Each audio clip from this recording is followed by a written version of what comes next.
Buenos días, ¿cómo están?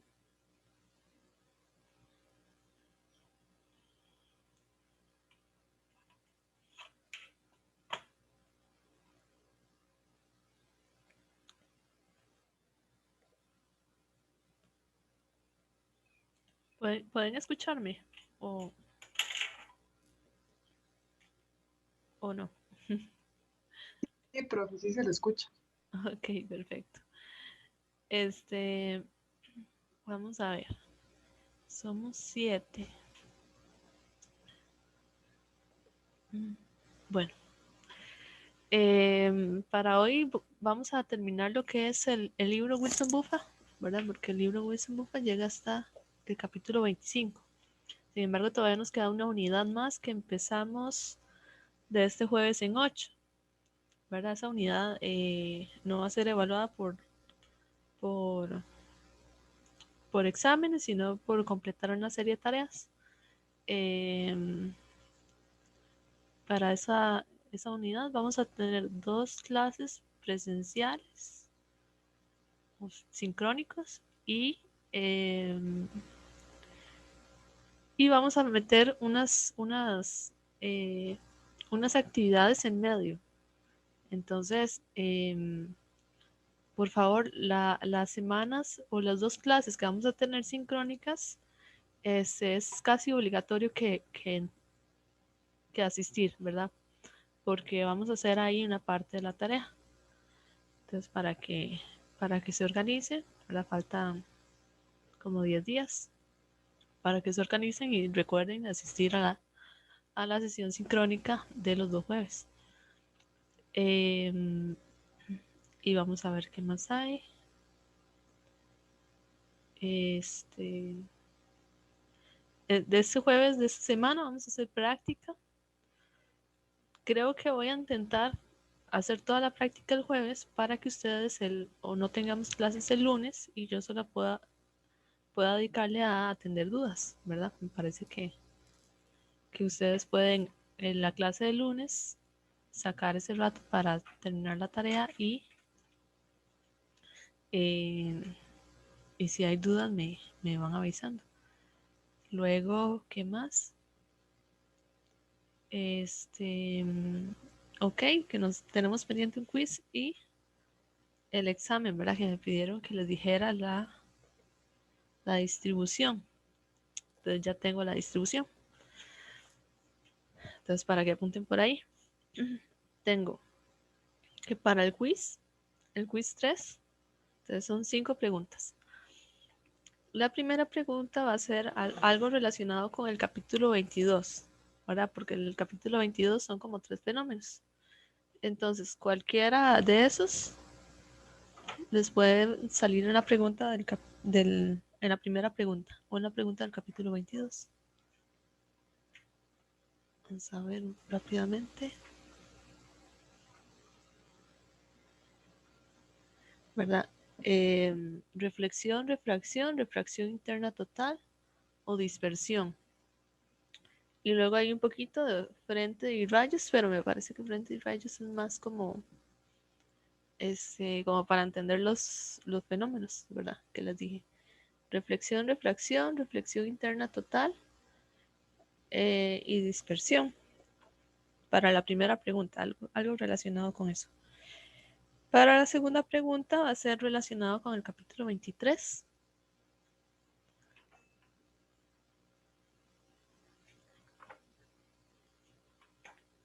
Entonces, en el capítulo 23 son espejos y lentes.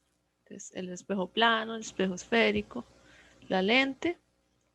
Y luego tenemos las ecuaciones de la lente y aberraciones de las lentes. Aberraciones de las lentes, no les voy a preguntar nada de aberraciones de lentes. Preguntar esto. Pero las secciones anteriores a eso sí.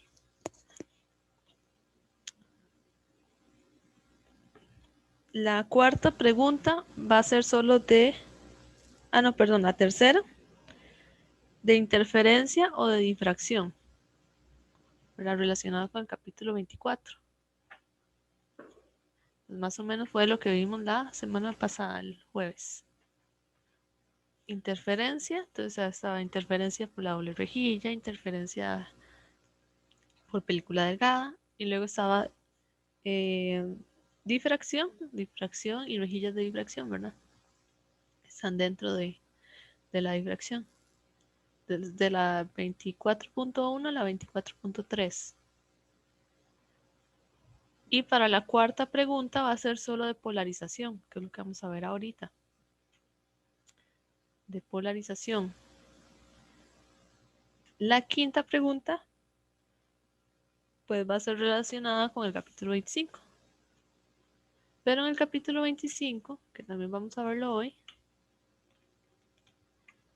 en el capítulo 25 hay mucho texto, mucha explicación como del ojo humano y de cómo interpreta los colores y esas cosas, pero esas cosas no son de interés. Entonces, si no se escuchara, me indica, porque dice que tengo el internet inestable.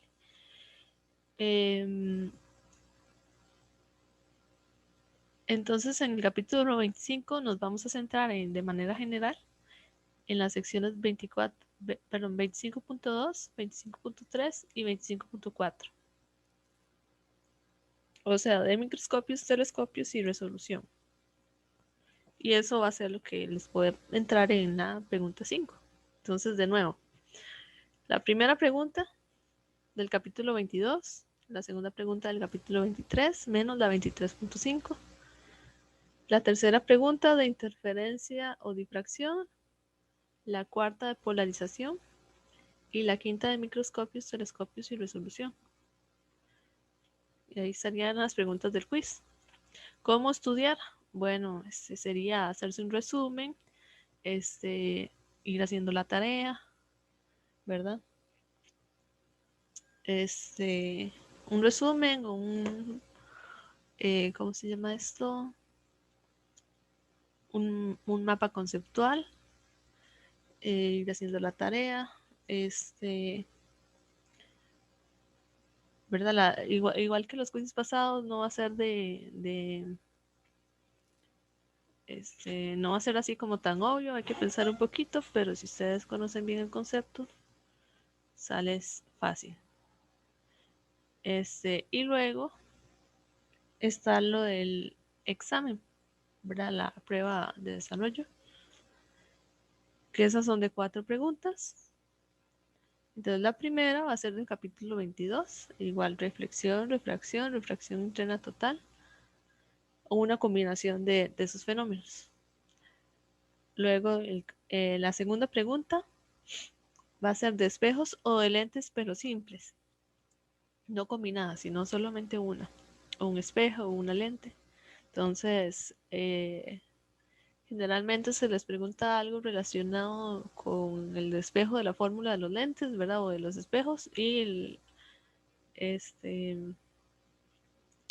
el diagrama de los rayos.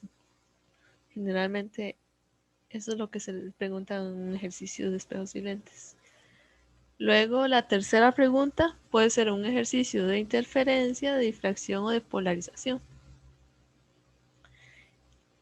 Y la cuarta pregunta, ahí sí va a ser una combinación de lentes, pero para un telescopio o para un microscopio.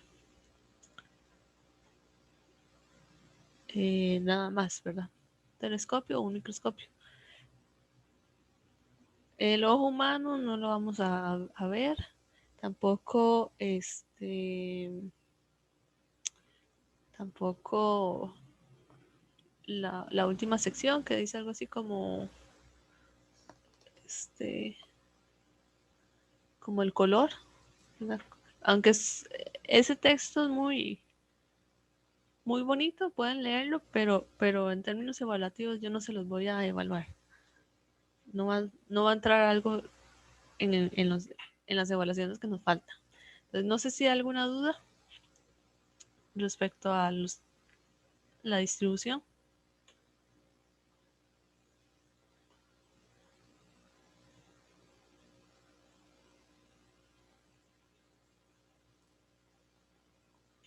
¿Todo claro?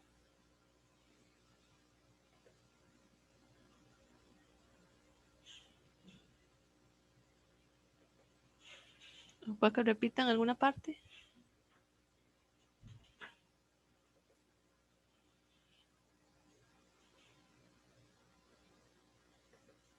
Ok.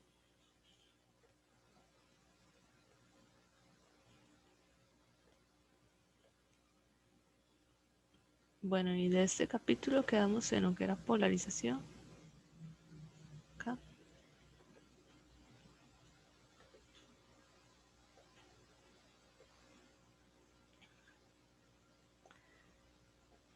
Entonces,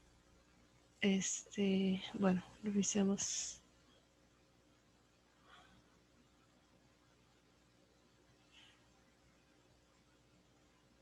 Repasemos rápidamente esto. Tenemos el fenómeno de interferencia.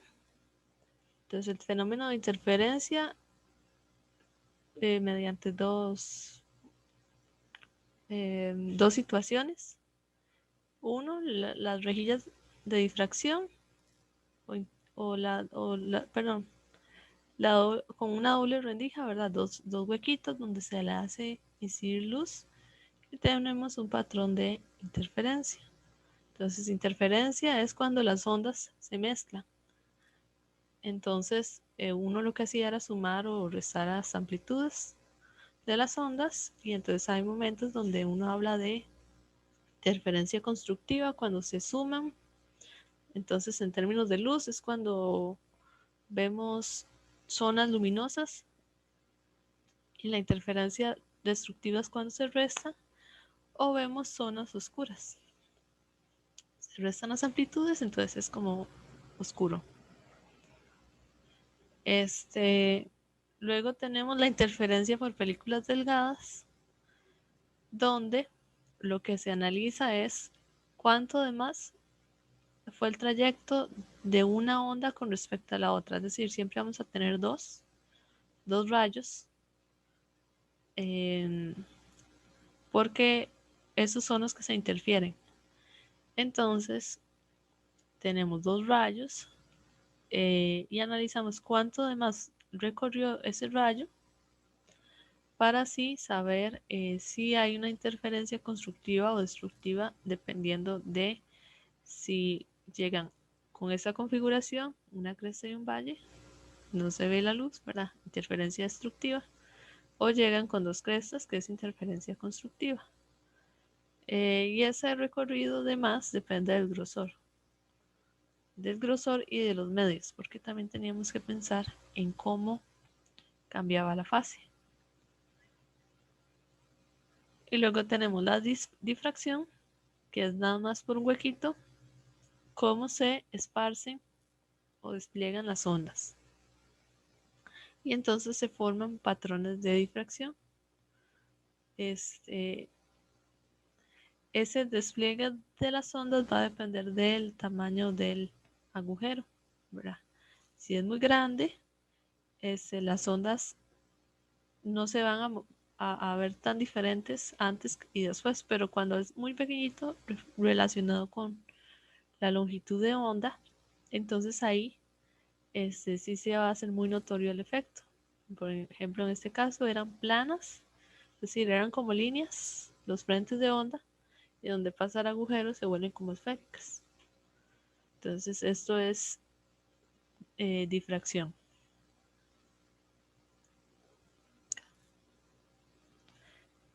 En difracción, lo que uno ve es que, o el fenómeno que está detrás es que se atenúan las líneas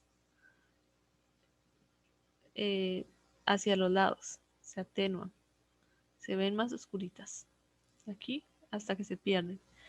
Entonces, uno lo que hacía, digamos, era calcular dónde están los mínimos, dónde están las zonas oscuras en la difracción. Pero en la interferencia uno calculaba dónde están las zonas brillantes. Bueno, ahí están las fórmulas, son muy parecidas. Las rejillas de difracción son un montón de huequitos o líneas Entonces, ocurren los dos fenómenos, tanto difracción como interferencia. Y al final se ve una combinación de las dos formas.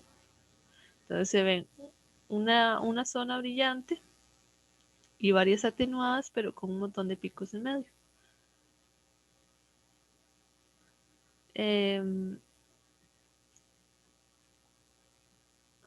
Aquí es acá indicar que hay una cantidad limitada de órdenes espectrales o de líneas o franjas brillantes. Entonces, uno puede calcular cuántas puede tener en un patrón de rejillas de difracción.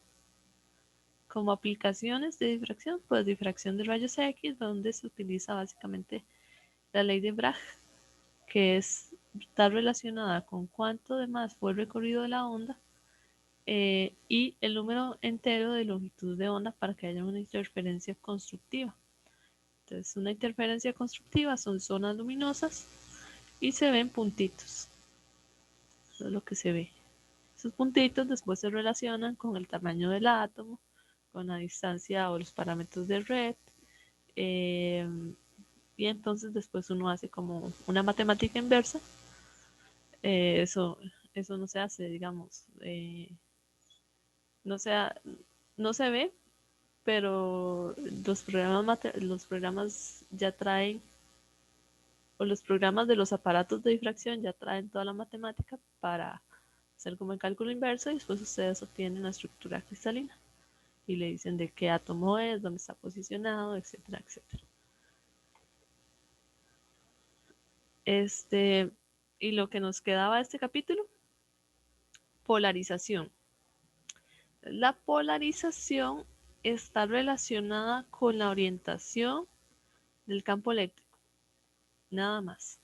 La orientación de ese campo eléctrico. No el magnético no se existe, está ahí presente, pero no se dibuja.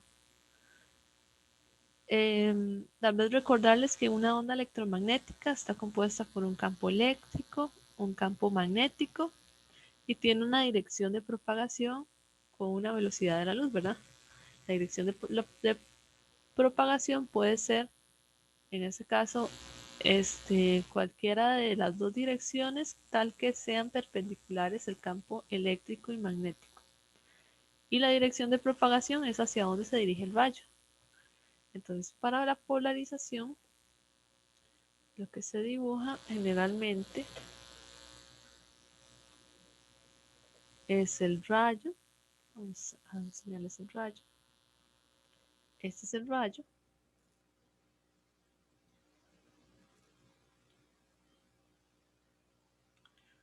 ¿Verdad? El rayo va en esta dirección.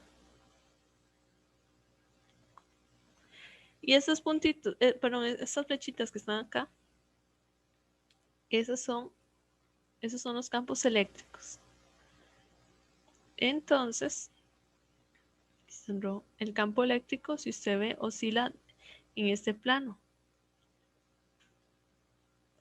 Eso es lo que se quiere dibujar con esas flechitas. Este sería el plano de oscilación del campo eléctrico, ¿verdad? Este de acá y este.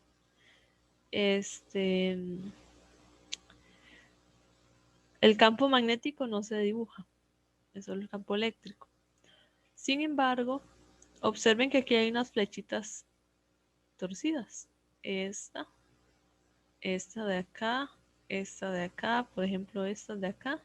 Y aquí hay unos puntos. Y recordar que los puntos, si uno pudiera dibujar esto en 3D, como así, como de ladito, son campos eléctricos en estas otras posiciones, como perpendiculares. Entonces, ¿qué es lo que está pasando ahí? Bueno, es como que estuvieran varios rayos con orientaciones de campo eléctrico distintas.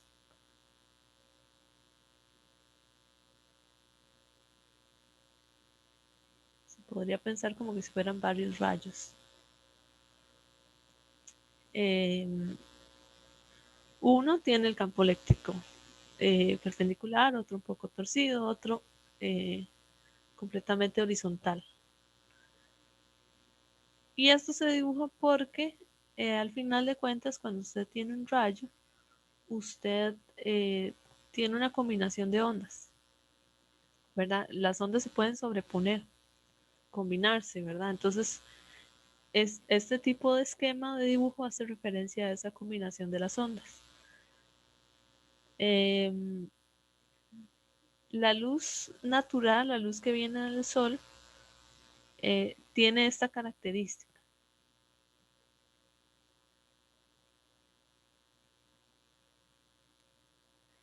La luz natural tiene esta característica. Se llama luz no polarizada, porque el sol emite rayos y los rayos se combinan y forman, tal vez pensémoslo así, forman un rayo más grande, que es la combinación de todos los demás, y entonces hay campos eléctricos para todas direcciones. Entonces, esto hace referencia a campos eléctricos en todas direcciones.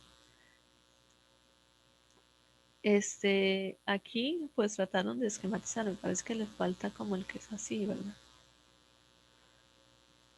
Tratan de esquematizar esto, pero con la dirección de propagación, con el rayo. Yo puedo llegar y orientar ese campo eléctrico.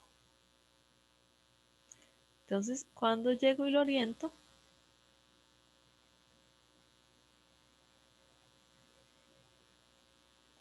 estoy hablando de polarización. O sea, cuando llego y le doy un sentido o solamente horizontal, o solamente vertical, o solamente de un lado. Entonces, cuando yo llego y tomo este montón de posiciones del campo eléctrico y escojo solo una, eso se llama polarización. Solamente es eso, solamente es ese efecto en la polarización. Nada más que es un nombre muy común porque tiene muchas aplicaciones. Vea que no es nada extraño, nada más llegar y orientar. Si me quedan más o menos todas en una misma dirección, vea que aquí hay un pequeño ángulo, entonces se llama parcialmente polarizada. Ellos este, bueno, hacen el dibujito poniendo estos así y un punto así, es decir, la mayoría lo ponen en la dirección vertical, así. Y estos ponen aquí unos horizontales haciendo referencia a que está parcialmente polarizado. Pero cuando yo llego y tengo solamente campos eléctricos orientados en una posición, yo digo que ya está polarizado. Esto ya está polarizado o totalmente polarizado.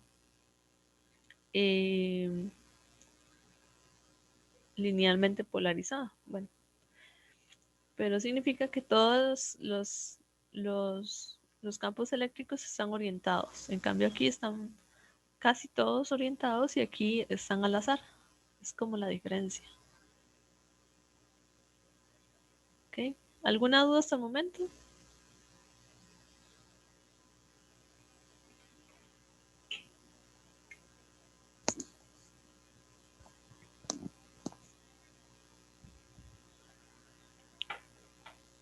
¿No?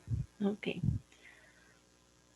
Si surgen dudas, me pueden escribir ahí en el chat o interrumpirme. Voy a borrar por acá. Ahora surge la pregunta, ¿cómo yo logro orientar ese campo eléctrico? ¿Cómo yo logro orientar ese campo eléctrico? Y tenemos varias posibilidades. O utilizamos una película polarizante, o sea, una lámina que tiene la capacidad de polarizar, que es más o menos lo que uno le pone a los vidrios, lo que usan los lentes.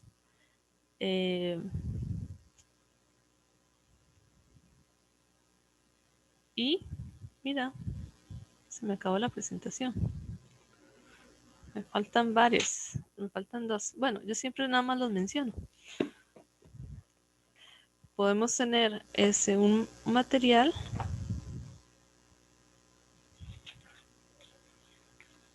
No me los voy a mencionar.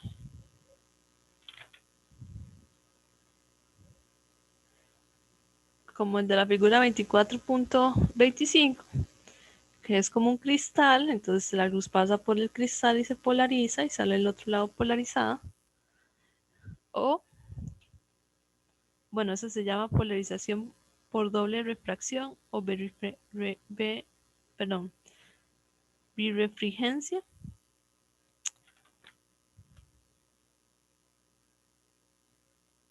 O podemos tener la polarización por reflexión. Ese sí está aquí. O sea, polarización por reflexión. Es este efecto que está acá. Que es que dependiendo de los índices de refracción y del ángulo, vamos a tener un momento donde la no polarizada llega y choca sobre la superficie y se refleja,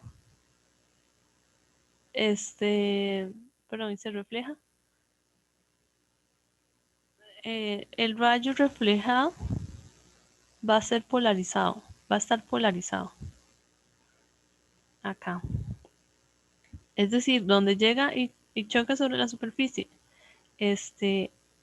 estos haces no polarizados van a preferir como entrar al material y solamente con una cierta orientación van a salir. Entonces, eso ocurre, por ejemplo, cuando uno está en el mar. Creo que por aquí está una imagen. Sí, aquí está. La imagen figura 24.24. Cuando uno está en el mar,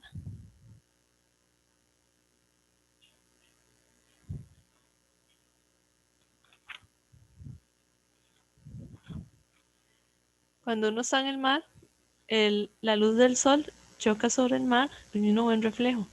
Entonces, si uno usa por ejemplo, un polarizador, entonces uno ve que la luz está polarizada. Y ahorita vamos a ver eso.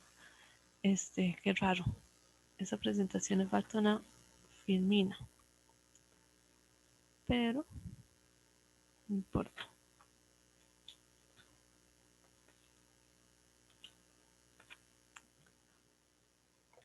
Vamos a empezar. Tal vez lo más importante para mí es esta parte de películas polarizantes. Entonces, eso tiene un orden. Siempre se va a poner un polarizador y un analizador. Así como está, polarizador y analizador. El polarizador y el analizador son el mismo material. ¿Ok? Son dos polarizadores o dos láminas, piénsenlo así.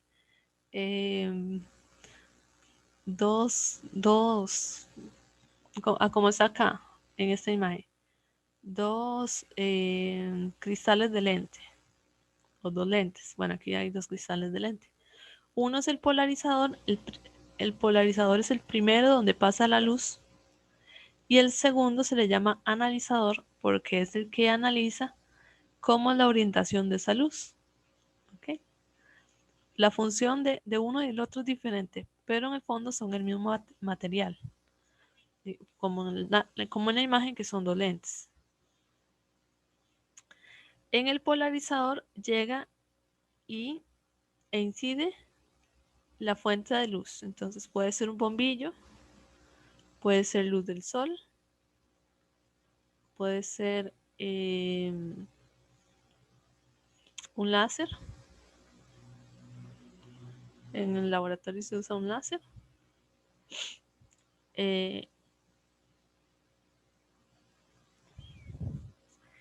Y entonces el láser emite la luz, se le hace pasar por un primer filtro o un polarizador, una película polarizante. No sé si recuerdan el video que que habían unos disquitos, más o menos es lo mismo, un disquito. Un disquito con una lámina oscura, así como el de lente.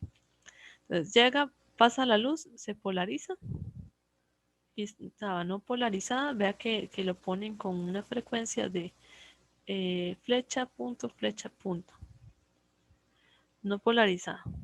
Como les digo, eso es una visualización. Luego ya todas son flechas.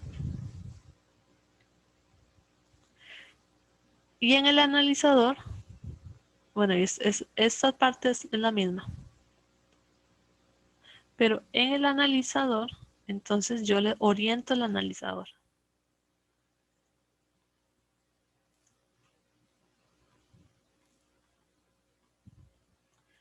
Llego y oriento el analizador para decir hacia...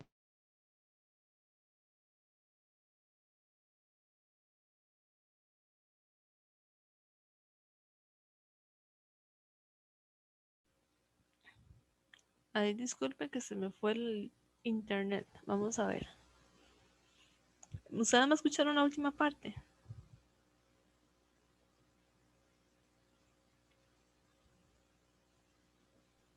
Profe, le escuchamos como antes de que empezara a hacer, como a pintar como a explicarle de lo polarizado, ajá. Ok, bueno, voy a entonces a retomar esta parte. Vean, la luz llega y se hace incidir sobre el polarizador. Entonces el polarizador, bueno, imagínense que el polarizador es un lente de estos o un papelito o una lámina transparente oscura. Entonces, en el polarizador se le hace incidir luz no polarizada.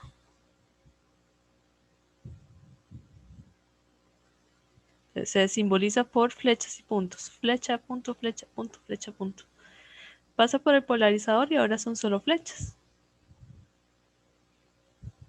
Entonces, eso significa se polarizó. Y bueno, y tanto la parte A como la parte B, no, porque antes le hice como una garabato. Va a ser así. En esta parte, queda más claro, es igual, no hay diferencias. Tenemos luz y pasa por el polarizador, porque lo que hace el polarizador es polarizar. O la partícula, pero películas polarizantes es polarizar.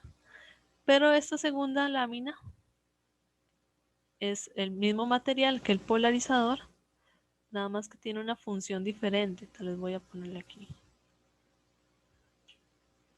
Este.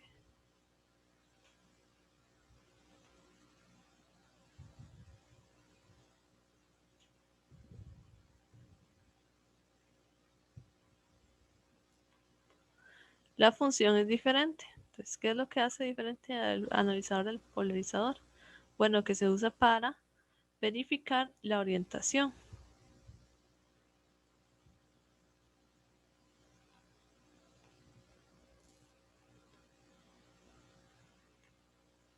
La orientación del campo eléctrico. Entonces, si yo, vamos a ver, los polarizadores generalmente dicen la dirección de polarización. Entonces, si yo lo pongo de cierta forma y, y la luz sale con la misma intensidad,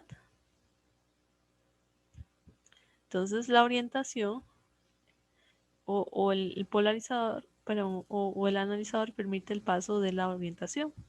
Pero si el analizador está en una posición diferente a la dirección de la luz polarizada, ¿verdad? Vea que aquí las flechitas tienen el mismo sentido que las líneas de la película. Aquí están diferentes, ¿verdad? Estas son perpendiculares. Entonces la luz polarizada no pasa, no se transmite luz. Entonces, de cierta forma, yo determino cuál es la dirección de polarización, porque si ustedes vieran un láser, el láser ya viene polarizado, de hecho. Ustedes solo ven rojo, no ven Uno no ve el campo eléctrico o el campo magnético. Uno ve la frecuencia nada más. Pero uno verifica la orientación revisando en qué dirección pasa toda la luz y en qué dirección no pasa ninguna. Así es como uno verifica. ¿Qué pasa si estoy en una posición intermedia? Tengo esto que está acá. Por ejemplo, tengo luz no polarizada, se hace incidir sobre esta rejilla que tiene esta orientación, entonces se polariza en esa dirección. Luego, lo que hago es ponerle otra película en medio, entonces hablo de un segundo polarizador.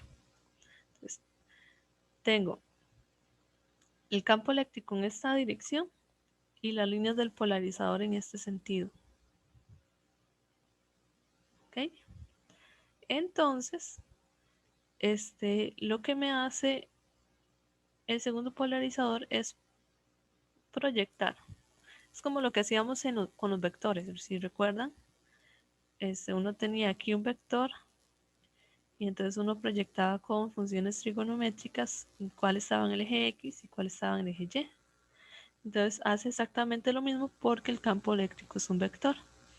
Nada más que aquí lo proyecta hacia las líneas del polarizador. Entonces al final voy a tener la proyección de ese vector sobre la línea que tiene esta dirección, así. Y finalmente llega con esta dirección y las líneas son en este sentido. Entonces llega y uno llega y proyecta de nuevo o saca la dirección en este sentido, así. El resultado es este sentido. Entonces, si yo pongo un montón de polarizadores, ustedes lo que hacen es ir torciendo la línea, ¿verdad? Si tengo polarizador en este sentido, sale en este sentido. Si está en este sentido, sale en el mismo sentido. Si está así, sale en este sentido. Si estaba así, sale después en este sentido. Y así sucesivamente. Si yo tengo un polarizador o luz polarizada en un sentido y lo hago incidir en un sentido perpendicular de un solo, así, entonces no hay luz. Porque la proyección es cero, ¿verdad? Si ustedes piensan como proyección, la proyección de ese vector sobre la línea es cero. ¿Verdad? Es como tener el vector así y yo les diga cuál es este sería el vector A. ¿Cuál es la proyección sobre X? Cero, porque está en el eje Y, ¿verdad? Entonces, tiene esa particularidad. Sin embargo, si yo le meto aquí un polarizador o un segundo polarizador, como lo llama aquí, en otra orientación, entonces ya aquí veríamos luz. Tiene esa particularidad, va a depender. Aquí veríamos luz porque esta tendría esta orientación, entonces ya aquí sí hay una componente sobre la línea, pero si venía perpendicular no hay ninguna. No sé si me voy a entender, ¿está claro? Uno tiene que pensar como que si fuera una cadena. Entonces uno dice, bueno, pasa por un polarizador con una orientación, adquiere esa orientación. Pasa un polarizador sobre la otra orientación, adquiere la otra orientación. Pasa por un polarizador que es perpendicular a la orientación, entonces es cero. Tiene esa particularidad. ¿Se entiende?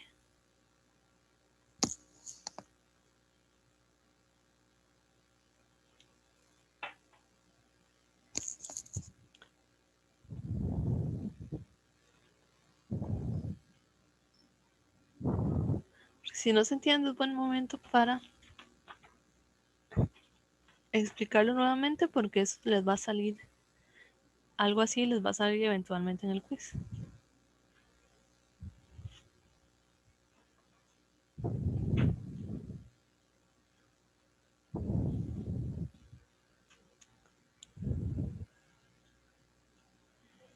Entonces, bueno. Ahora pensemos en las ecuaciones. Las ecuaciones hacen referencia a la intensidad de la luz, I. Entonces, la I es intensidad. La fuente luminosa tiene una intensidad dada, ¿verdad? Piensen que es un bombillo, entonces tiene una intensidad y si ustedes revisan las cajas, ya dicen cuántos lux o cuántos watts hora, ¿verdad? Que uno compra 100 y uno sabe que es bien brillante, entonces tiene una intensidad alta. Pero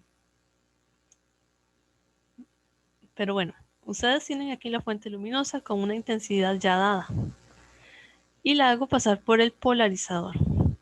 Y siempre, pero siempre, para el primer polarizador va a llegar y va a reducir la intensidad a la mitad. Siempre. Le da la orientación y me va a reducir la intensidad a la mitad. ¿Ok? Luego, si el analizador está en la misma orientación que el polarizador, pues me va a conservar la intensidad. Si el analizador está perpendicular al polarizador, acá la intensidad se me va a hacer 0. Por lo que le dije, está perpendicular. Si pensamos en términos de proyecciones, no hay proyección en ese eje. Si tenemos algo intermedio, por ejemplo, las líneas en este sentido y el polarizador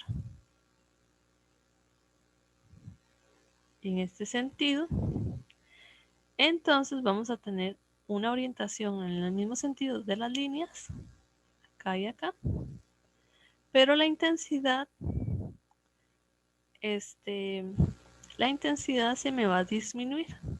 Se me va a disminuir y para calcularlas ustedes ocupan la ley de Malus. Entonces, ¿qué dice la ley de Malus? Bueno, la intensidad después, voy a ponerle ID, a cambiarlo, ID, después de pasar por el polarizador, es igual a la intensidad antes de pasar por el polarizador, no cero, no esta, antes de pasar por el polarizador, por el coseno cuadrado de zeta. ¿Y qué es zeta? Bueno, zeta es, digámoslo acá, el ángulo entre las líneas y la dirección del vector de campo eléctrico, zeta.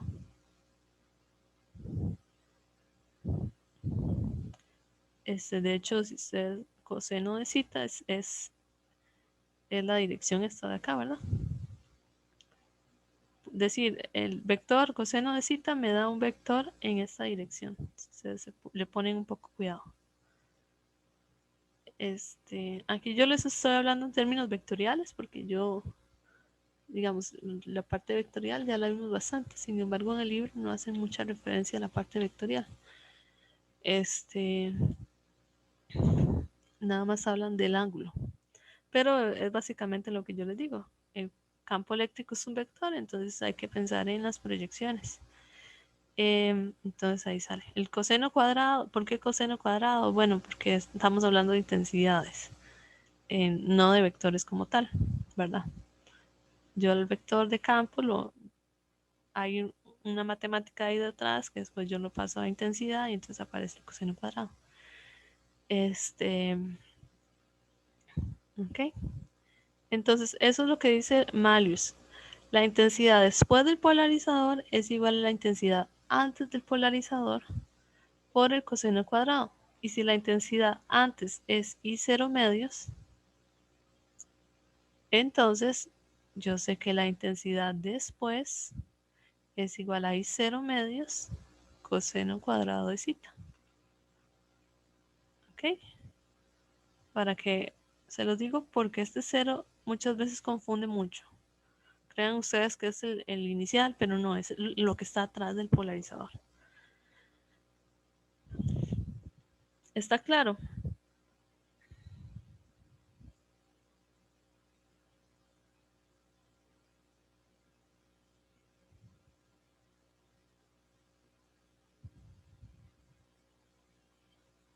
Sí, profe. Sí, ok, gracias. Entonces, ¿y por qué al inicio I0 medios? Bueno, porque lo que se hace es que pues, se promedia esto.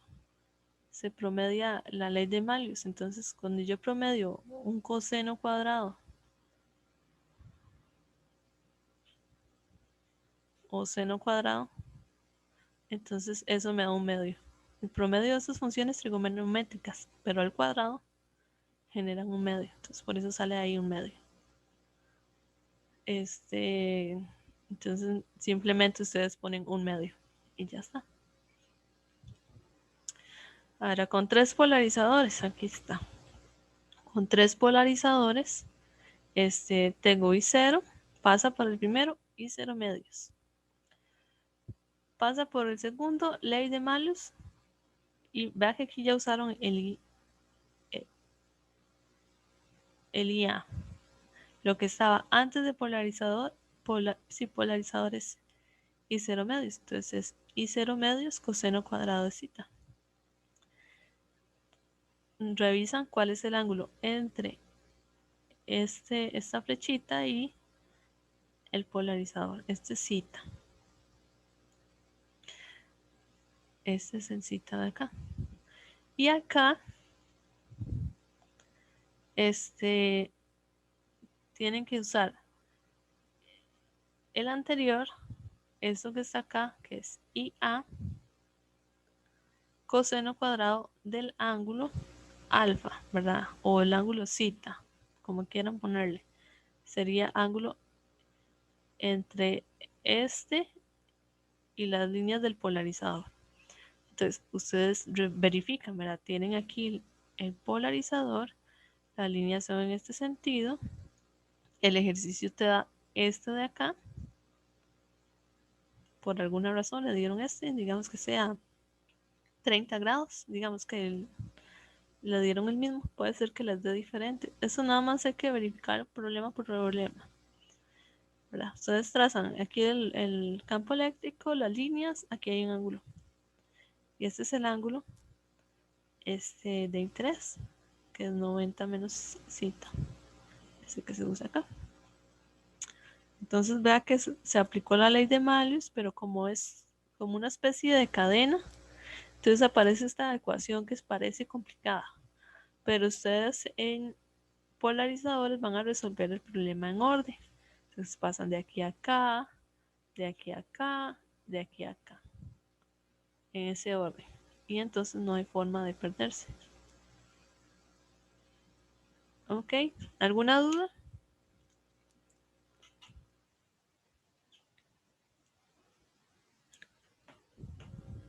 ¿Dudas?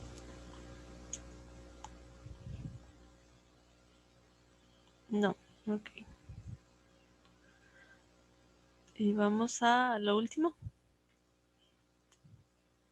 Lo último de este capítulo es polarización por reflexión. Ya les había adelantado. Tengo luz no polarizada. Perfectamente la luz del sol incidiendo sobre agua, sobre nieve, ¿verdad? Sobre algo así. Llega y se refleja. Dependiendo de el índice de refracción y del ángulo, yo logro la polarización. Entonces la polarización va a ser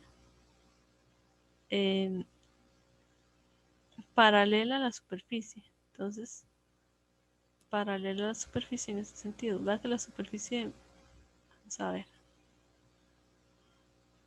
tengo aquí la superficie, llega, el haz choca, sale. Entonces la luz es paralela a la superficie, no en ese sentido. sino paralela en ese sentido.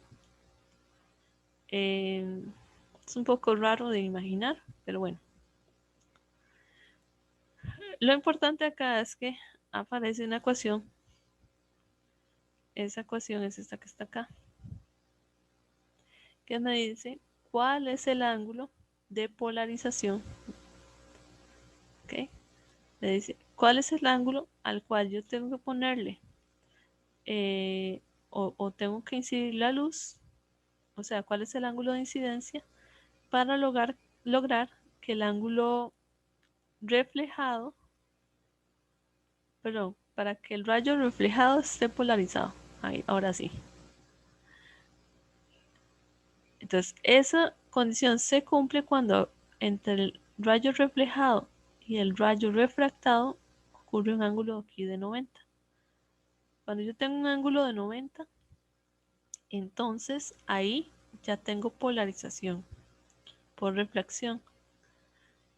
Entonces, eso es como la condición.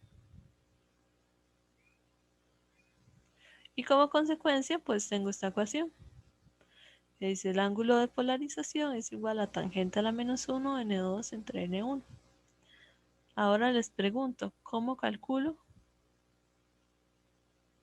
cita 2?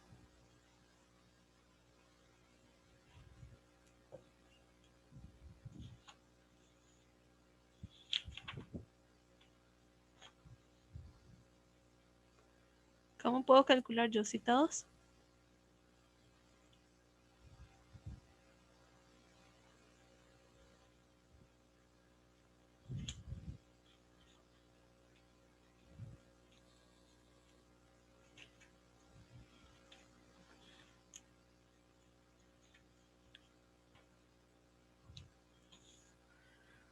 Bueno, Con, ajá, con la ley de Snell, ¿no?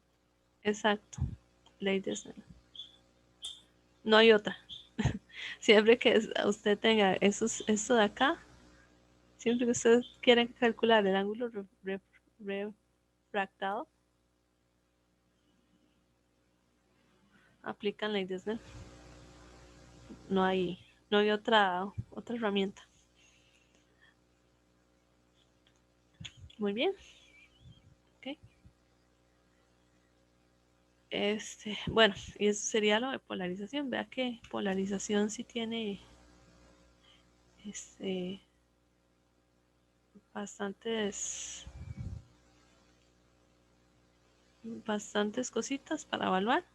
En el fondo, ustedes bueno, lo entienden así, tal vez como yo les expliqué, pensando en la proyección del vector y entonces y en la aplicación de la ley de Malus, utilizando en lugar de I0 y la intensidad antes de que la luz pegue por el analizador o el segundo polarizador o así, y va a ver que todo le sale bastante sencillo.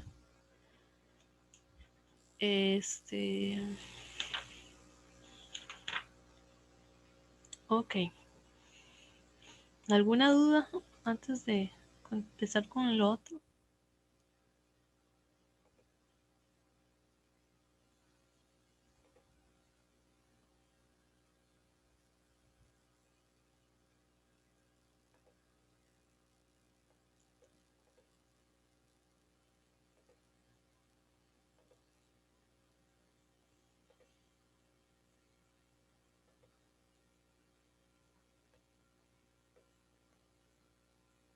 Ok. Bueno, esta de acá, tal vez como la parte matemática más importante es la combinación de espejos, o perdón, la combinación de lentes o lentes y espejos. Esa es como la parte matemática más importante, pero la parte conceptual sí tiene bastantes cositas. Entonces, tal vez si cuando ustedes ya estén estudiando bien, se hacen un pequeño resumen y creo que con eso ya cubren esta materia. No sé si a alguno le gusta la fotografía o es fotógrafo o fotógrafa, pero creo que aquí se explican varias cosillas de esas. Entonces, primero el libro habla mucho del ojo y hacen una referencia a cómo es el ojo con respecto a la cámara. Entonces, no sé si ustedes habrán escuchado en algún momento de que uno ve las imágenes al revés, ¿verdad? Uno, digamos, yo estoy viendo el computador, pero mi ojo, dentro del ojo estaría viendo yo el computador al revés, pero mi cerebro lo interpreta a la derecha, ¿verdad? Interpreta las señales que llegan como si fueran derechos, pero dentro del ojo estaría generándose una imagen eh, al revés o inversa. Invertida, perdón, invertida es la palabra. Eso es porque, al igual que un lente, dentro de la cámara, el cristalino del ojo sería lente. ¿Ok? Entonces tenemos aquí una lente convergente que lo que hace es que los rayos de luz pasen y se formen o converjan al fondo de la pantalla. Entonces llega en la cámara, la luz entra, es tal vez sí, es que ellos usan varias, vamos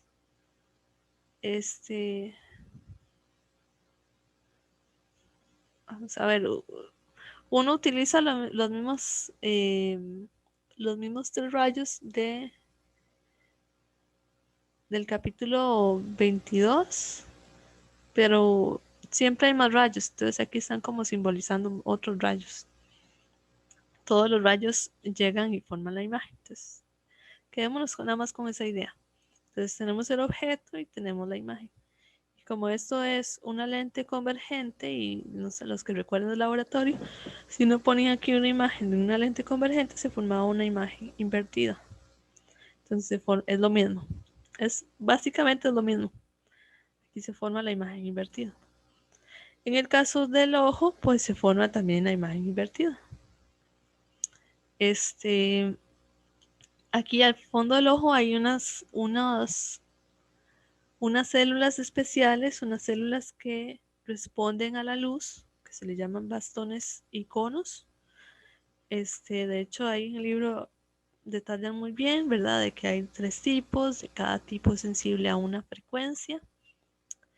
Y entonces eso es lo que hace que uno vea, ¿verdad? Las personas que tienen algún defecto o tal vez no defecto,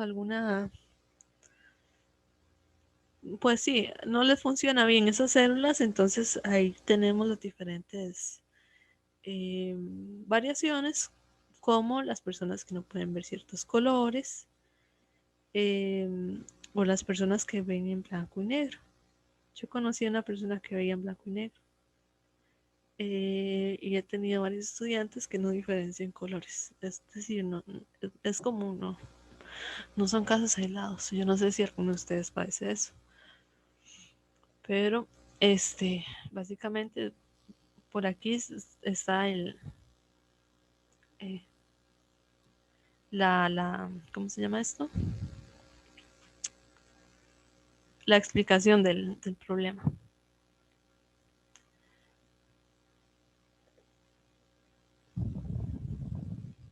Eso es como la lente natural, ¿verdad? Pero tenemos los diferentes tipos de lentes que se usan o tienen aplicaciones. Entonces tenemos la famosa lupa.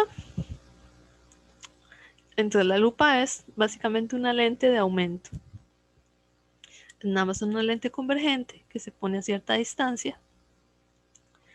Y entonces yo veo la imagen aumentada. Dice, se forma una imagen clara de un objeto cuando está más próximo que el punto cercano. Y aquí hay que pensar también en la anatomía del ojo, por eso el libro tal vez habla tanto del ojo.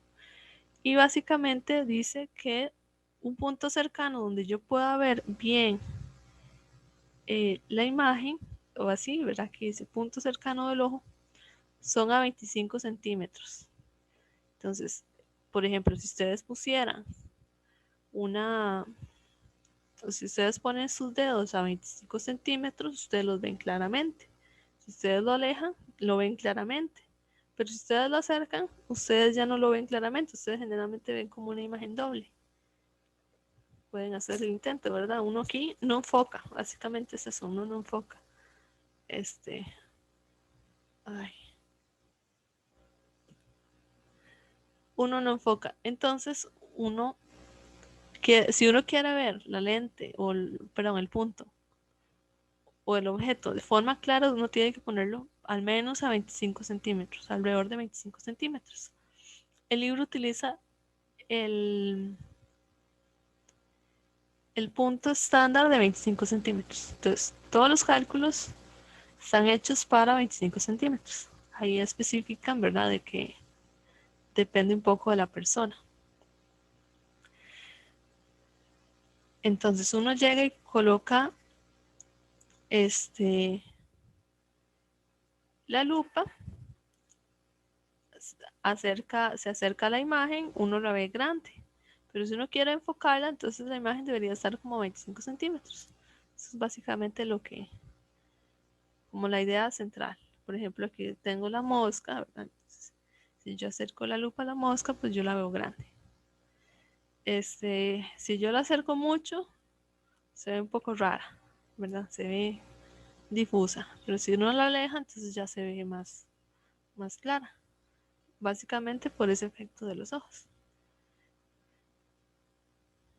Dice, el aumento de un objeto visto a través de la lupa se expresa en función del ángulo y este aumento angular o poder de aumento se representa con el símbolo M. Entonces, ¿cuánto aumenta la imagen? Ya no va a ser en términos de las alturas o de las distancias imagen y objeto, como en el capítulo anterior, sino que lo vamos a tomar en cuenta o como referente el ángulo, cita. Y con ese es el con el que vamos a cuantificar el aumento. Significa, cita es el aumento con la lupa, ¿verdad? Desde el eje óptico hasta el punto más alto del objeto, ese ángulo, cita. Entonces, digamos, si el objeto está a una distancia objeto y la altura es tanto, entonces yo puedo calcular el ángulo.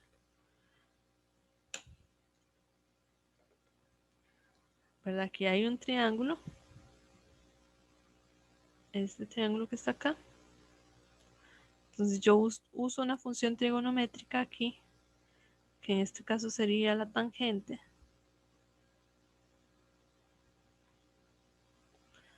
Para calcular este ángulo. Y lo mismo acá. Tangente de cita 0 es igual a y sub 0 entre 25. Opuesto entre adyacente. Y así ustedes calculan los ángulos y después calculan el aumento angular.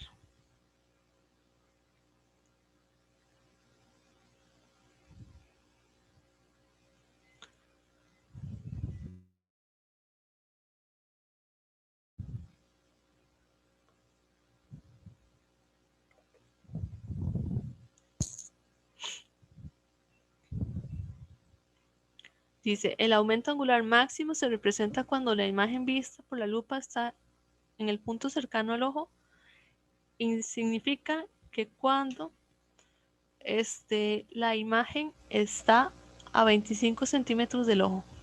Cuando la imagen está a 25 centímetros del ojo, el aumento angular es máximo. La imagen va a ser virtual, como se ve acá. La configuración siempre va a ser que va a ser una imagen virtual. Entonces, ¿qué es lo que yo hago? Le tengo que colocar el signo menos. Trabajar con las ecuaciones para lentes y espejos. Ahí en el libro aparece ahí todos los pasos intermedios, pueden buscarlo.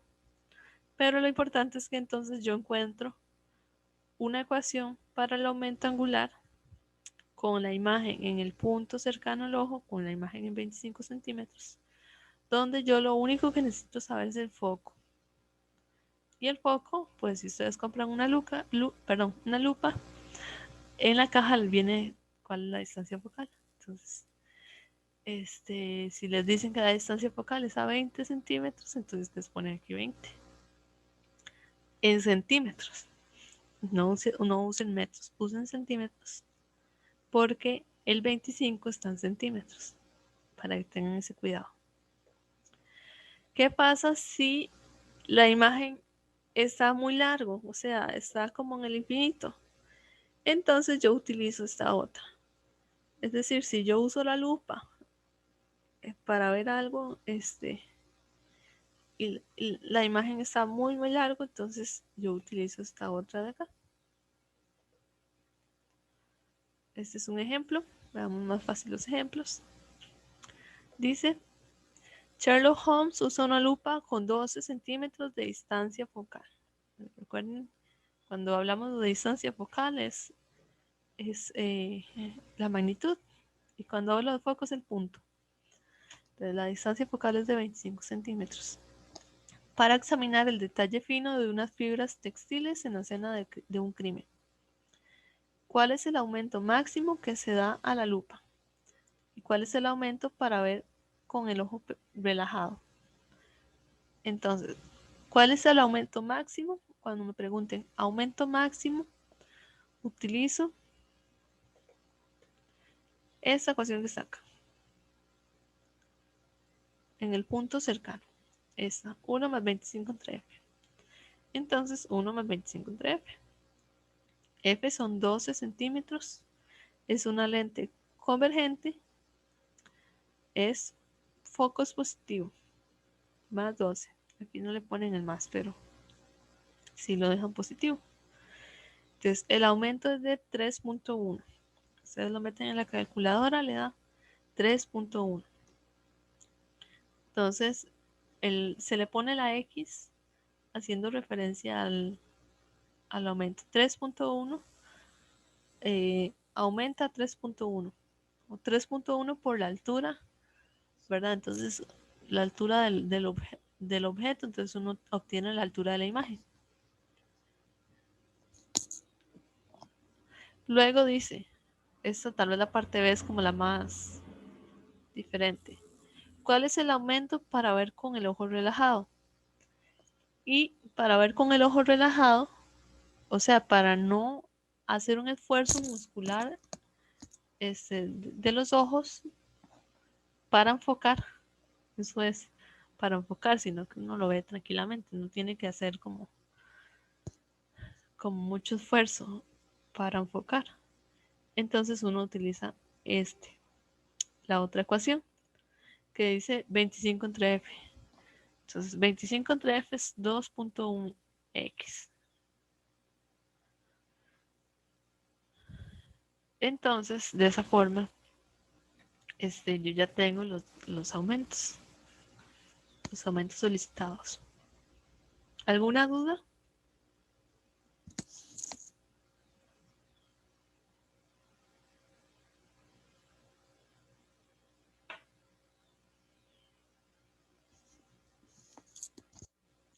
Ok.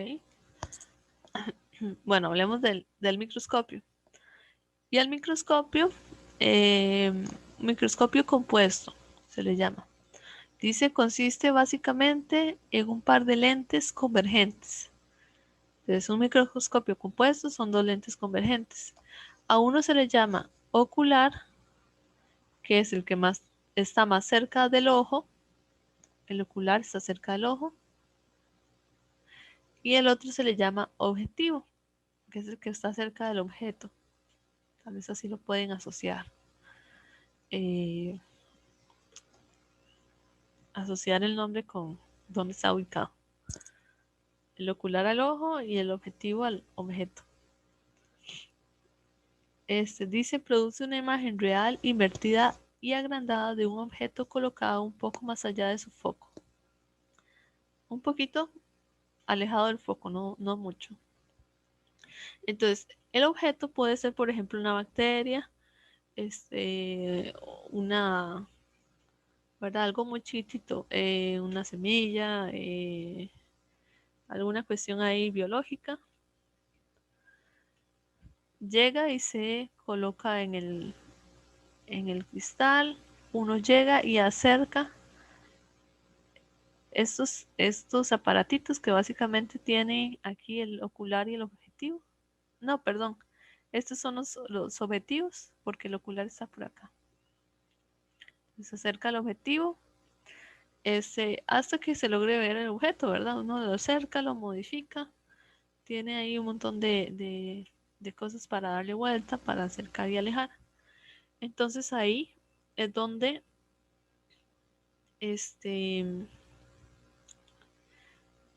se busca que se vea claramente la imagen. Y la imagen claramente se ve cuando yo tengo el objeto cerca del foco del objetivo. ¿Ok? Entonces yo aplico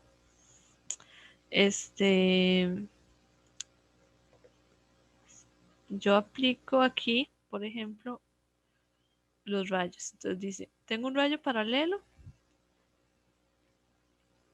y pasa por el foco, aunque aquí no viene el foco FO a dibujar. Recuerden que esto tiene dos focos aquí.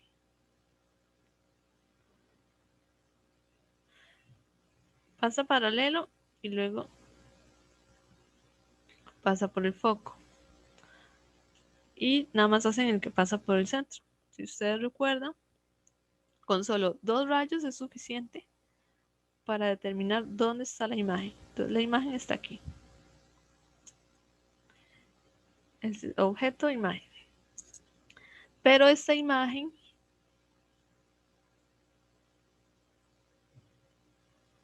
del objetivo va a ser objeto del ocular. Fue el resultado o la imagen del objetivo. Pero el ocular no ve esta de acá. El ocular ve esto, esta imagen. Entonces, la imagen va a ser el nuevo objeto. Y así se hace sucesivamente. Tengo 3 lentes, 4 lentes. La imagen del anterior es el objeto del siguiente. Entonces, esto va a ser el objeto. Entonces, voy a borrar. Ahora, este es mi objeto. El objeto va a quedar delante del foco del otro. Tiene esa característica. Y entonces, trazo ahí un par de rayos. Vamos a ver.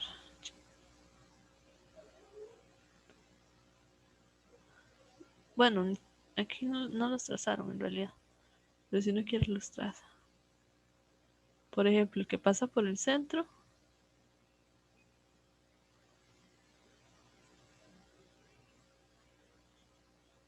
Ese no me sale.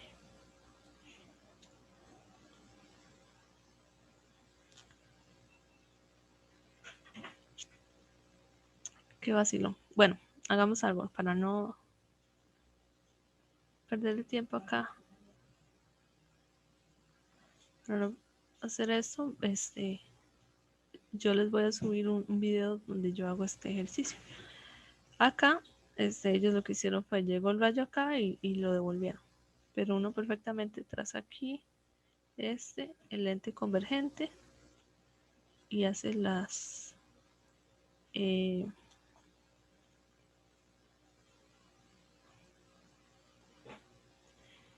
y traza aquí las líneas de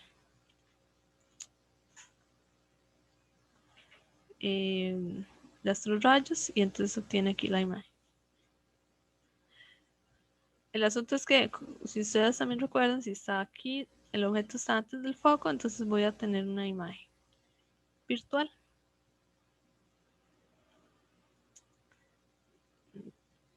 Una imagen virtual. Está mucho más grande, que es lo que se busca. Que la imagen sea agrandada porque el objeto realmente es muy pequeño. Entonces, si estamos hablando de algo biológico, pues esto va a ser de micras. Y entonces aquí ya uno lo ve en centímetros. Entonces vean que el aumento realmente es grande. Son 3 órdenes de magnitud. No es 3 veces, sino es 100, 1000 veces. Que eso es lo que se busca en un microscopio.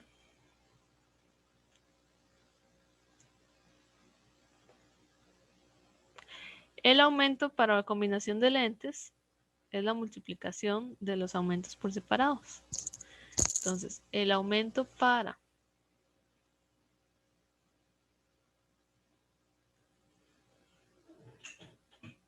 el ocular es L entre el foco, y el aumento para el... No, perdón, es que SFE,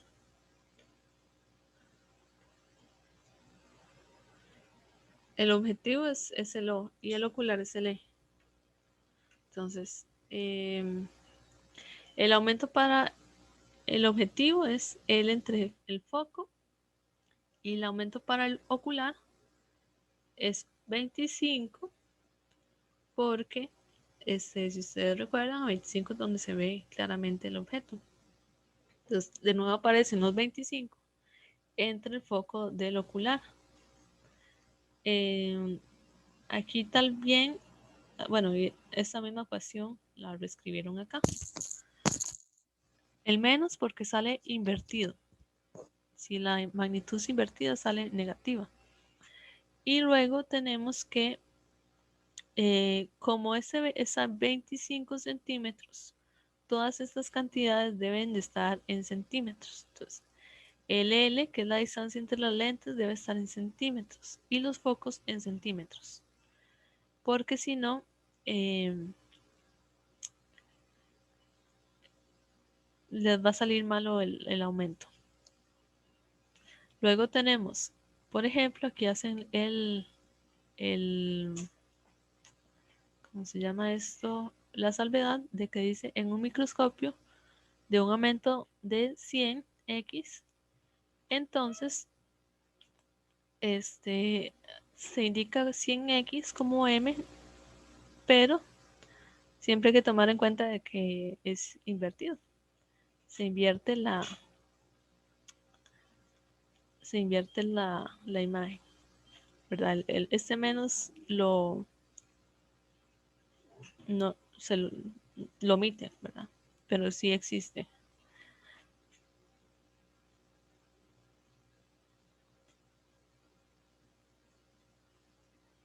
Ahora, como un ejemplo,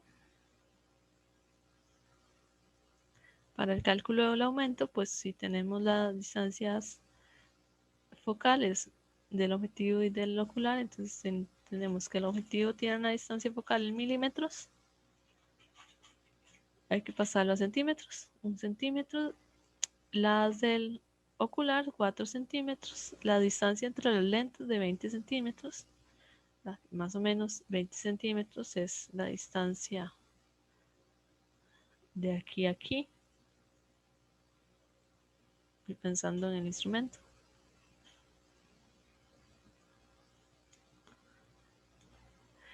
Entonces se utiliza la ecuación donde coloco todo en centímetros y me da un aumento de menos 125 por, o sea, el microscopio aumenta 125 veces la imagen, perdón, el objeto.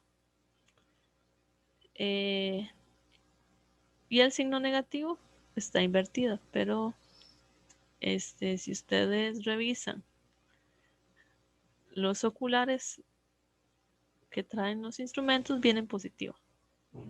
Es lo que hace referencia a este paréntesis. Ahora, lo que es el telescopio es también dos lentes, un objetivo, un ocular, tienen el mismo nombre. Nada más que aquí la imagen está en el infinito. Entonces, ustedes van a ver una estrella. La estrella está en el infinito.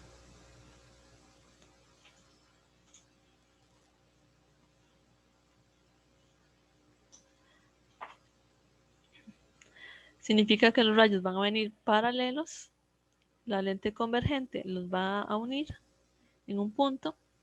Y aquí el punto donde los va a unir va a ser en el foco del ocular. Entonces, esa distancia entre las lentes es tal que se una la imagen en el foco del ocular. Luego, lo que se hace es que la imagen va a ser el objeto para el ocular y se calcula dónde va a estar la imagen. Entonces la imagen va a ser aumentada igual que en el microscopio. Aumentada e invertida. El aumento angular en el telescopio se calcula por medio de los focos, en este caso. Es el foco del ocular entre el foco del, el foco del objetivo entre el foco del ocular. Va a ser invertido, entonces aquí aparece el signo menos. Y recordar que estos focos son positivos porque son lentes convergentes.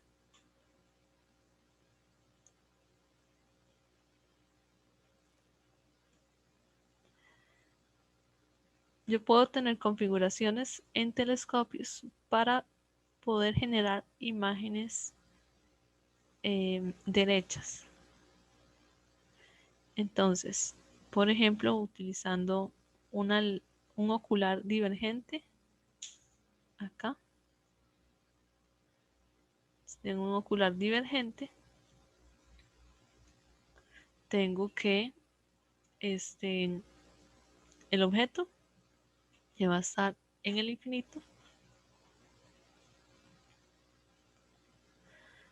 la luz va a venir paralela cuando llegue al lente, va a ser unida porque es una lente convergente. Vea que aquí los rayos están en esta dirección y el objeto está aquí. Perdón, y la imagen está aquí. Pero esta imagen va a ser el objeto del ocular.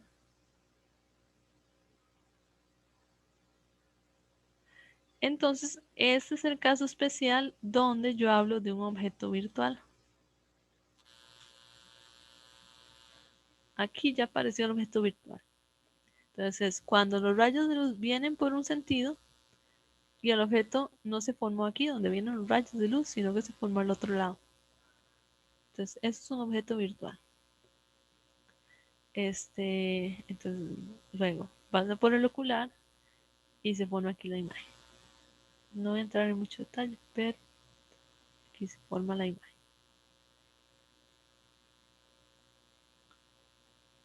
Ok.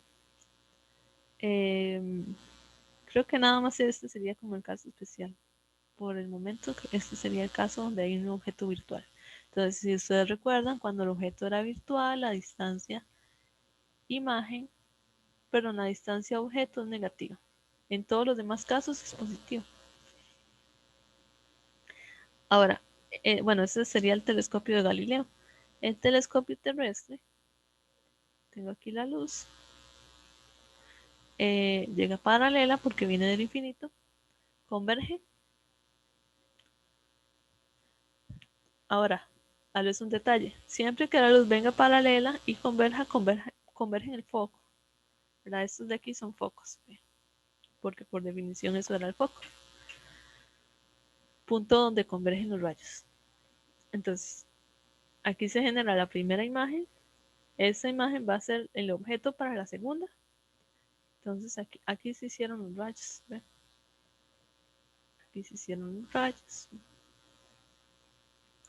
Llega y converge, o sea, hasta la enderezó. Ustedes lo ven, la enderezó. Esta es la segunda imagen.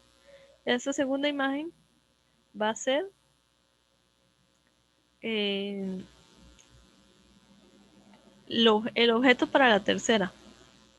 Entonces, acá, este es el objeto, pasa por la lente. Como está en esta posición, entonces vamos a generar una imagen grande aquí. Entonces ahí tenemos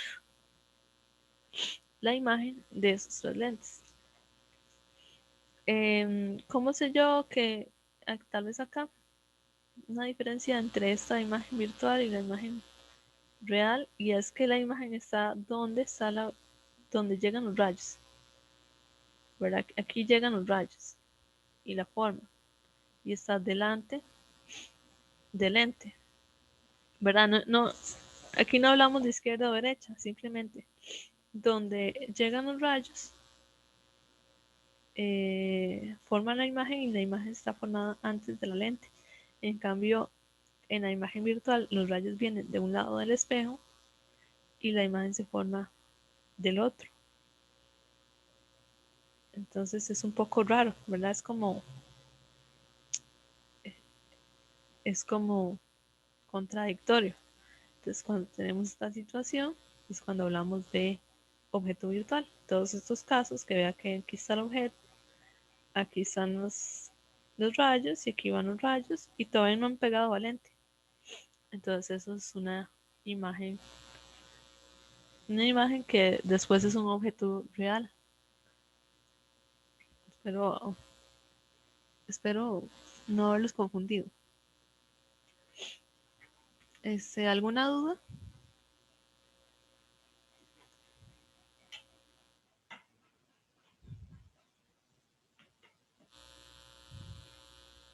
No, ok.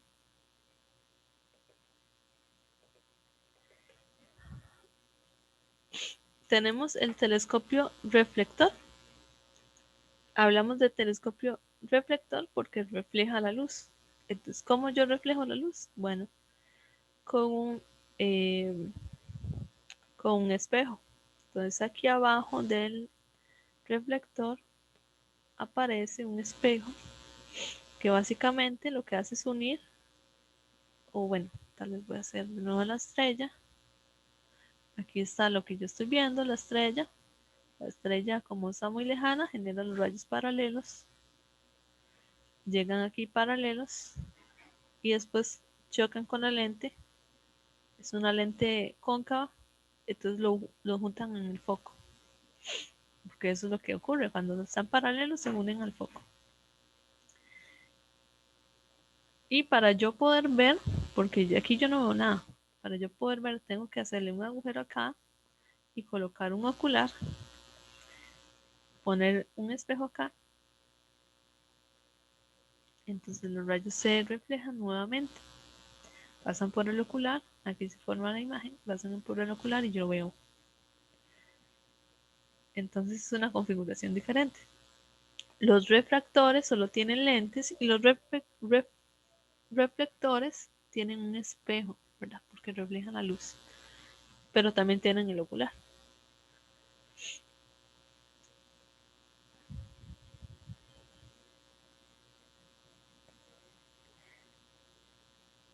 Por último, nos falta difracción y resolución. No sé si hay alguna duda respecto a telescopios y microscopios.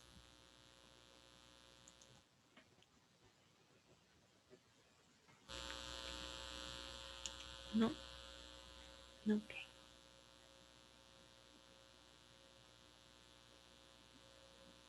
Difracción y resolución.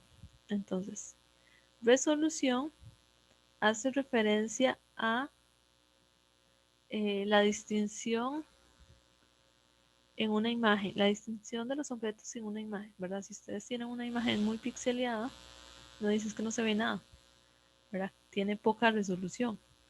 Si yo le agrego más píxeles a la imagen, entonces se ve más nítido, se ve claramente que hay en la imagen. Entonces, eso es como el concepto de resolución. Y en la resolución está, eh, bueno, yo lo hablé en términos de píxeles, pero en términos de cámaras está relacionada con la difracción. Dice, la difracción de la luz establece un límite a nuestra capacidad de distinguir objetos cercanos entre sí cuando usamos microscopios o telescopios. Entonces eso significa que si ustedes tienen en el microscopio ahí la muestra y no están utilizando el equipo adecuado, ustedes no pueden distinguir qué hay en la muestra.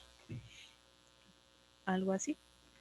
Si entonces ustedes eh, colocan bien la apertura, usan la luz adecuada, etcétera, etcétera, entonces ustedes ya van a distinguir las imágenes.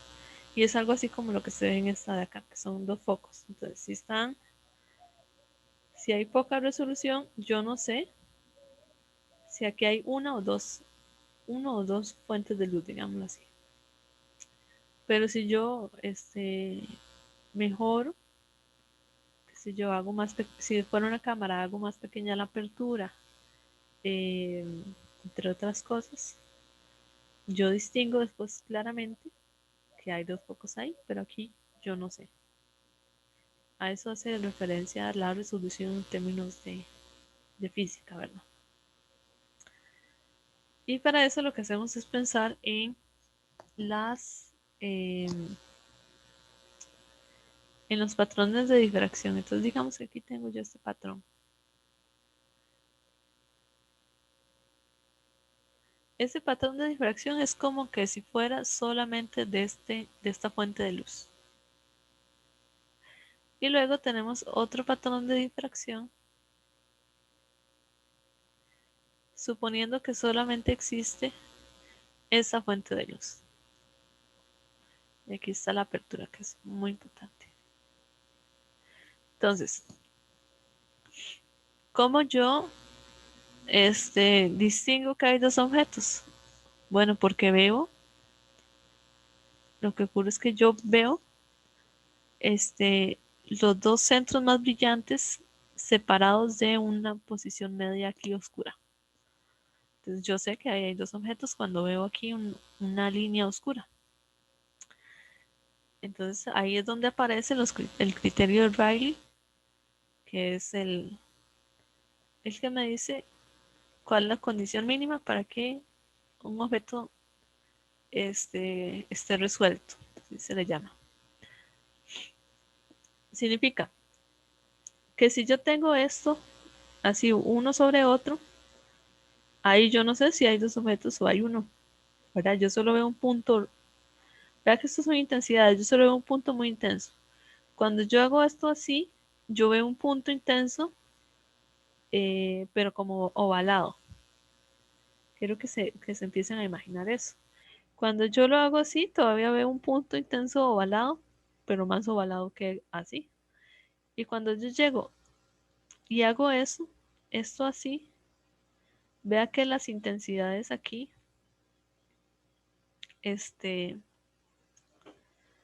aquí son mínimas. Entonces yo sé que aquí ya hay dos objetos. Yo sé que aquí hay dos objetos, porque aquí yo veo claramente un espacio oscuro entre los dos. Entonces, ahí yo diferencio los dos objetos. Pero, ¿cuál sería la condición mínima? La condición mínima para yo decir que hay dos objetos. Bueno, entonces este sería el criterio de Rayleigh, esto que está acá. O, perdón, condición de Rayleigh, sí, criterio de Rayleigh. Se dice que dos imágenes apenas se resuelven cuando los máximos central de una cae en el primer mínimo de la figura de difracción de la otra. O sea, apenas yo tengo una condición donde yo puedo asegurar que hay dos objetos cuando el, el, el mínimo o el máximo del azul calza con el primer mínimo del rojo. Esto.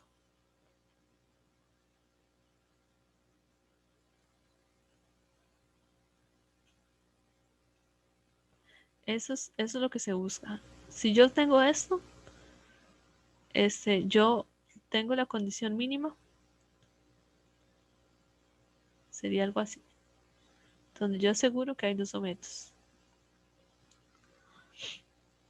Entonces, eso es lo que busca el criterio de Rayleigh y eso se obtiene matemáticamente viendo lo que es la difracción. Entonces, en difracción tengo que el ancho del orificio por el seno del ángulo, pero en ese caso sería el ángulo de las dos fuentes, ¿verdad? Los dos rayos que pasen por el centro, es igual a números enteros de longitud de onda o para el primer máximo m igual 1. Eso significa que la distancia angular entre los dos objetos con respecto al centro de la apertura debe ser igual a lambda entre W. Eso es todo. Ahora, lambda entre W para una rendija cuando estamos en algo cuadrado. Y 2.22 lambda entre D cuando estamos en una apertura circular. 2.22 lambda entre D, donde D es el diámetro de esa apertura. Abertura. Es curioso. Depende del libro.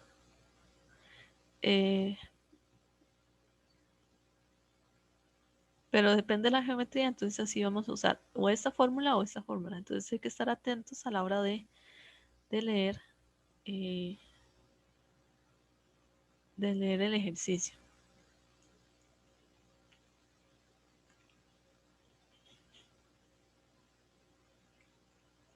Entonces, apenas resuelto es el caso B. Ya resuelto es el caso C. Y donde no hay distinción es el caso A. La condición de Rayleigh sería el caso B. Con esas formulitas que están acá.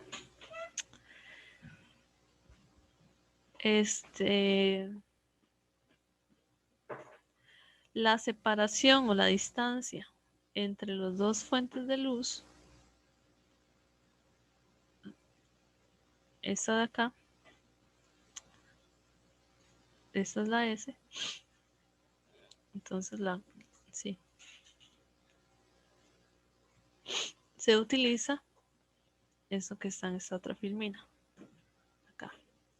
Entonces dice que esa distancia entre las dos fuentes de luz o los dos objetos es igual a F seno de zeta mínimo. Y si lo pensamos en términos de un microscopio, entonces sería la distancia a la que dos bacterias tienen que estar, ¿verdad? O si yo sé que las bacterias están a cierta distancia, yo podría también modificar los parámetros o sí, los parámetros del microscopio, ¿verdad? Ese diámetro de la apertura o la longitud de onda o la frecuencia a la cual yo le incido la luz, ¿verdad? Significa que vamos a ver, hay un límite de resolución con los microscopios, entonces hay muchas características que se pueden ver con un microscopio y hay un montón que no se podrían ver por el microscopio porque son muy pequeñas, digamos. Eso es como una línea de investigación que se sigue cómo aumentar, cómo ver un montón de características que no se ven en los microscopios. Entonces es ahí donde ustedes ya después ven en las noticias de que hay tales mecanismos del ADN, no sé si ustedes llevan genética, pero todas esas cosas son nuevas porque no son cosas que se ven con el microscopio, porque hay un límite de resolución ya propio del aparato. No sé si hay dudas. Que hasta acá llegamos. Aquí les puse que no entra de esa sección, la 25.1 y la 25.5 del color.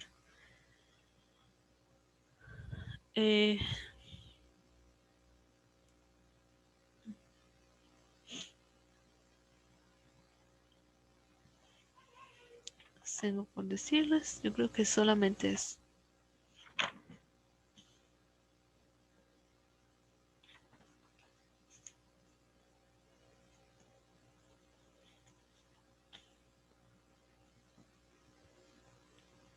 Pues sí, eso sería. Ah, ya me acordé. Sí. Digamos, los que usamos lentes, eh,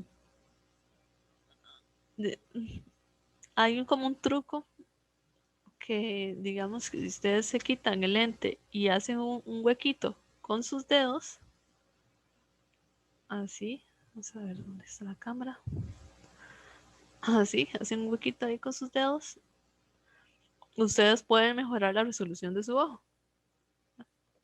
Entonces, de repente, bueno, en mi caso yo tengo astigmatismo, entonces hay cosas que me cuesta verlas. Entonces, de repente yo hago así y entonces lo que veía borroso, ahora lo veo bien. Esto es justamente por la dependencia de la resolución con el diámetro. Entonces, si yo modifico ese parámetro, sí, así, entonces yo mejoro la resolución. Es como el truquillo ahí que también quería contarles. No sé si hay dudas o comentarios. Porque entonces acá llega la materia Profe, del examen.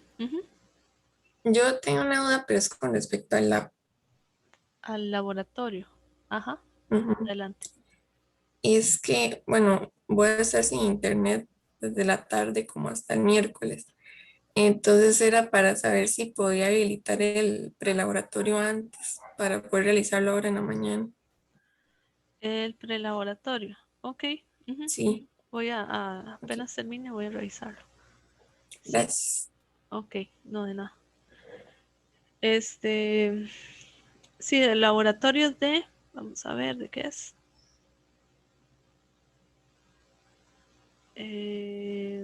Difracción.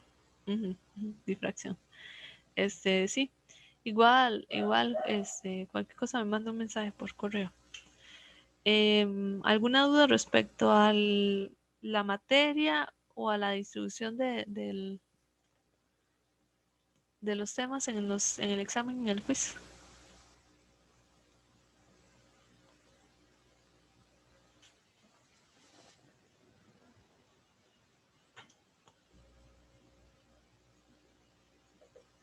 ¿Todo claro?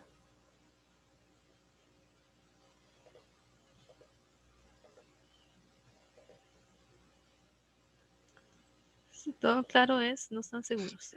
Una pregunta para Ajá. la tarea 4, ¿verdad que digamos, usted todavía no nos ha subido como nada? Es que yo ando revisando para ir como al día, pero ¿verdad que en esa no, todavía no? No, no, de hecho, he estado con mi planeamiento de esta tarea. Vamos a hacer una parte en clase. eh, Va a ser muy participativo, entonces necesito que por favor agenden asistir a la clase sincrónica de los 2 jueves eh, que vamos a tener sobre teoría cuántica. Va a ser muy participativo, los voy a poner a leer, los voy a poner a hacer una wiki y los voy a poner a investigar. Más o menos esa es como la idea principal. Entonces, la parte de leer y otras partes las voy a evaluar en la clase. No va a ser asincrónico, va a ser sincrónico. Entonces necesito que asistan a la clase este, para que no pierdan esas evaluaciones. Entonces, cuando yo les entregue la tarea, bueno, hagamos algo, les voy a enseñar lo que estaba planeando para ustedes. Dame un segundo. Hasta les hice una imagen.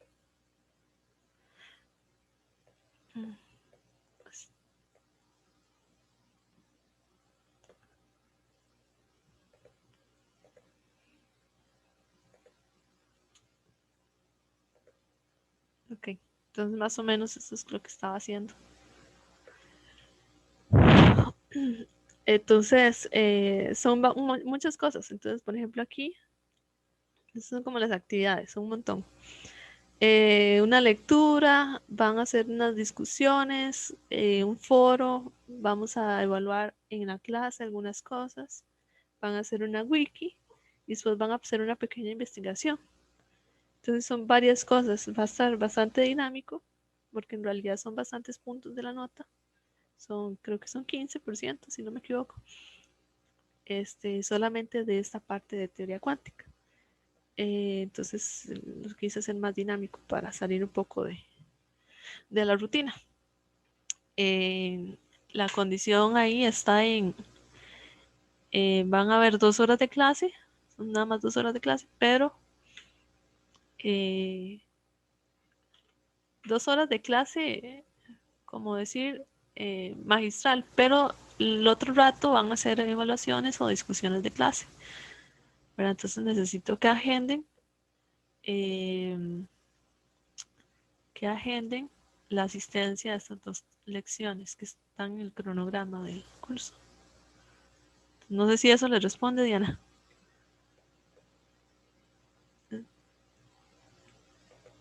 Ok, profe, sí, sí, mami, muchísimas gracias. Ok, sí es lo que estaba haciendo.